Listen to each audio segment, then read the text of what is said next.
శూలం లెక్క ఉన్నావు, దూడకున్న బుద్ధి కూడా లేదని ఆనాడు హరీష్ రావు సవాలు విసిరిండు.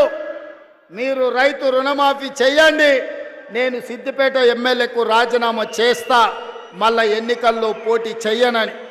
ఇవాళ ఈ వైరాగడ్డ మీద నుంచి ఖమ్మం ప్రజల సమక్షంలో హరీష్ రావు, నీకు సీము నెత్తురుంటే, సిగ్గు లజ్జ ఉంటే రాజీనామా చెయ్యి.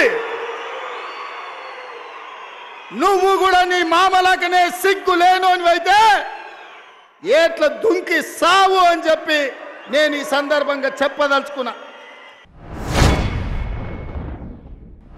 ఇలా రుణమాఫీ చేయలేక చేతులు ఎత్తేసినందుకు నువ్వు రాజీనామా చేయాలి. నువ్వు బేషరతుగా రాజీనామా చేయాల్సింది నువ్వు. దేవుళ్ళ మీద ఒట్లు పెట్టి మోసం చేసింది నువ్వు.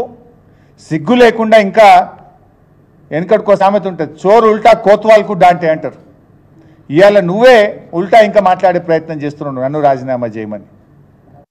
రుణమాఫీలో కోత, మాటలేమో రోత. ఇది రేవంత్ రెడ్డి వైఖరి. నీ బూతులతో రైతుల రుణమాఫీ పూర్తవుతుందా? నువ్వు బూతులు తిట్టినంత మాత్రాన రుణమాఫీ పూర్తవుతుందా? ఏమనంటే తొండి చేసుకుంటే మొండిగా మాట్లాడుతున్నావు. రంకెలేస్తే అంకెలు మారిపోవు, అబద్ధాలు నిజమైపోవు.